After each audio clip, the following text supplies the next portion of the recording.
பயங்கரவாதின்னு சொல்றான். அவன் இன்னைக்கு ரோட்ல இன்னும் எச்ராஜா களமாடிக்கிட்டு இருக்கிறான். அவனை உள்ள தூக்கி வச்ச திராணி இல்லை நம்ம போலீஸ். எல்லா போலீஸும் நம்ம சொல்ல முடியாது. தமிழ்நாடு போலீஸ்ல சில சங்கி கூட்டங்கள் இருக்கதான் செய்யுது.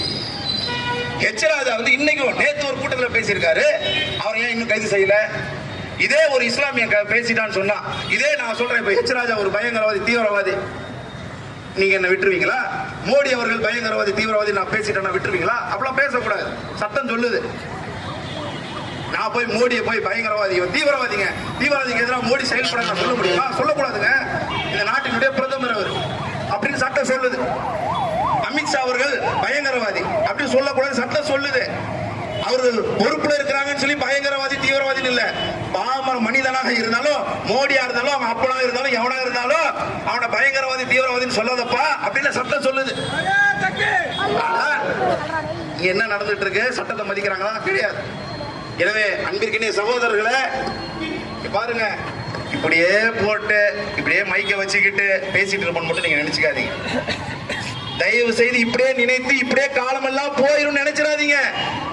எங்களுடைய அன்பிற்கினிய அண்ணன் அமான் பாய் அவர்கள் சொன்னார்கள், எல்லாருமே செத்துட்டாங்கன்னு சொன்னா பள்ளிவாசல் யார் தொழுவதுன்னு சொன்னாங்க. அமான் பாய் போன்ற எங்களுடைய தலைவர்களை பள்ளிவாசலை அமர்ந்து விட்டு அடுத்த கட்டமாக நாங்கள் களத்தில் இருப்போம்.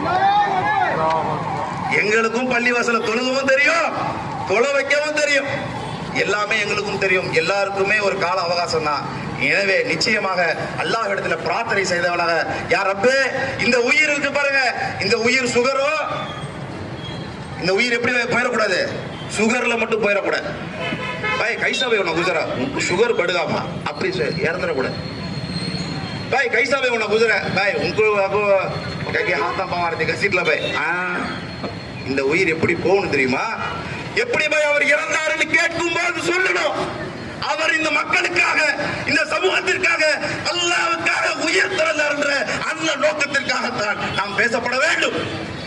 சுகருக்காக பைத்தா போட்டான்னு சொல்லி மட்டுமே இன்னைக்குமே பேசக்கூடாது. இந்த உலகத்துல நாம் வழிபோக்கர்கள், அவ்வளவுதான். ரசூல் ஸல்லல்லாஹு அலைஹி வஸல்லம் சொன்னாங்க, இந்த துனியாவில் நீங்க எப்படி தெரியுமா வாழணும்?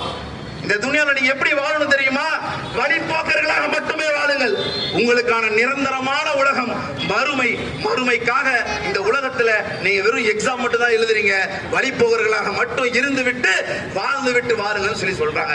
எனவே அன்பிற்கினியவர்களே, இன்ஷா அல்லாஹ் நாம் அனைவருமே மறுமைக்காகவும் சொர்க்கத்திலேயே உயர்ந்த இடமான ஜன்னத்துல் ஃபிர்தௌஸில் நாம் எல்லோருமே சந்திப்போம் இன்ஷா அல்லாஹ். இந்த பள்ளிவாசலை சம்பந்தமாக இனி நாங்கள் வைக்கக்கூடிய ஒரே ஒரு கோரிக்கை தான். இப்ப அங்க இன்னைக்கு ஜும்மா நடக்கல, அந்த பள்ளிவாசல்ல மூடிட்டான், இழுத்து மூடிட்டான். இன்னும் உங்களுக்கு 10 நாட்கள் கால அவகாசம் அப்படின்னு யார் சொல்றாங்க? எங்களுடைய தலைவர்கள் சொல்லியிருக்கிறாங்க. இன்னும் 10 நாட்கள் பொறுமையாக இருங்கள், நிச்சயமாக அந்த பள்ளிவாசலுடைய கதவுகள் திறக்கப்படும் சொல்லியிருக்கிறாங்க. அதை சொல்றேன் நான் உங்ககிட்ட. இன்னும் 10 நாட்கள் நம்முடைய தலைவர்கள் பொறுமையாக இருக்க சொல்லியிருக்கிறார்கள். இன்ஷா அல்லாஹ் இன்னும் 10 நாட்கள் நாம் பொறுமையாக இருப்போம்.